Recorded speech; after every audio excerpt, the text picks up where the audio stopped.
Comment se passe-t-il la vie pour les Roms en France? Eh bien, elle se passe plus ou moins normalement, ça dépend des lieux, ça dépend des circonstances, du temps, du moment dont on parle. Mais encore faut-il expliquer de quel Rome on parle, parce qu'en France, quand on parle de Rome, on pense tout de suite au bidonville et aux Roms de Roumanie ou de Bulgarie dans une moindre mesure, qui ne représentent finalement que 1% environ de la population globale des Roms en France, qui s'élève à environ un demi-million. Il y a du racisme un peu comme partout, il y a même un racisme qui est institutionnalisé, je ne dis pas institutionnel, mais bien institutionnalisé, ancré dans la manière de fonctionner des associations, des institutions, pardon, et qui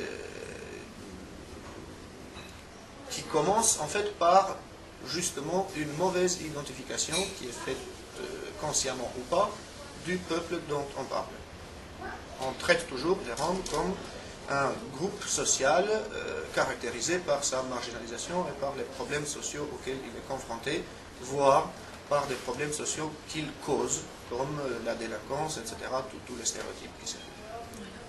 Et les rapports avec les Français, ce sont... Là encore, c'est variable. Il y a des moments où ça va à peu près. C'est un peu comme dans le film Gajodilo, en fait, où on voit que les Roumains aiment bien les Roms tant qu'ils jouent de la musique, mais qu'au moindre incident, on passe d'un incident de personne à quelque chose d'intercommunautaire, et on n'hésite pas à brûler tout un village rom. En France, c'est un peu pareil, tant qu'on correspond aux stéréotypes positifs que les Français ont de nous, ça va à peu près, mais ça ne dure jamais longtemps parce qu'il y a toujours un moment où le stéréotype négatif prend le dessus et où il y a des confrontations, où il y a aussi des actes de violence, comme récemment à Marseille, le lynchage de 3 Roms,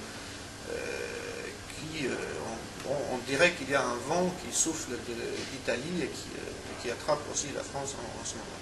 Okay.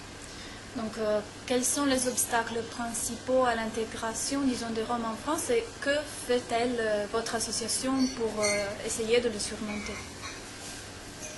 D'abord, il faut dire qu'une très bonne partie des Roms n'ont pas de problème particulier. Environ 60-70% des Roms vivent normalement, comme tout le monde.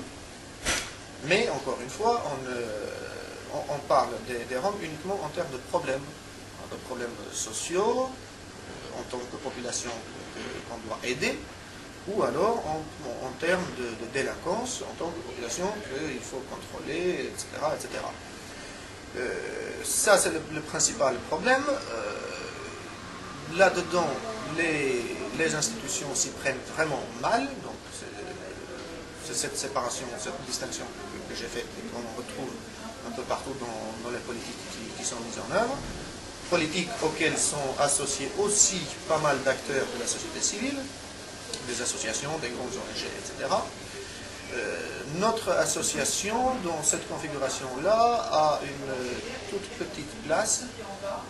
Ce n'est pas faute de volonté, ce n'est pas faute d'énergie, ce n'est pas faute de compétences, mais c'est faute d'acceptation. Parce qu'à côté de cette exclusion sociale qui aboutit à la création de bidonvilles un peu partout, et au chômage, etc., il y a aussi une exclusion de notre niveau qui concerne ceux des acteurs sociaux, comme la Voix des Roms, qui ont une conception autre des Roms, qui ont une conception autre des problèmes, qui ont une analyse autre de ces problèmes, et donc des solutions alternatives que personne ne veut tester même, pas vraiment les mettre en œuvre largement, parce que ça met en danger, ça met en péril tout un business qui existe autour de la question. Alors c'est un business à la fois social, c'est un business pur et simple d'entreprise de sécurité, un business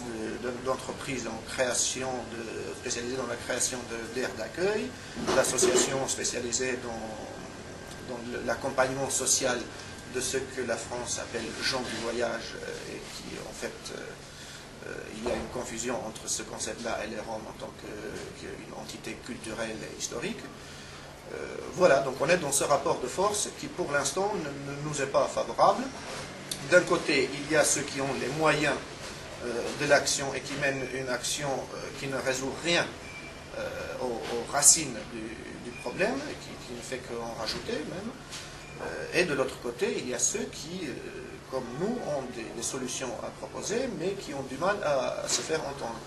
Ceci étant dit, l'association s'appelle La Voix des Roms, et nous tenons à ce qu'elle soit entendue, et elle sera entendue à un moment ou à un autre. Nous espérons seulement qu'il ne sera pas trop tard, comme ça a parfois été le cas.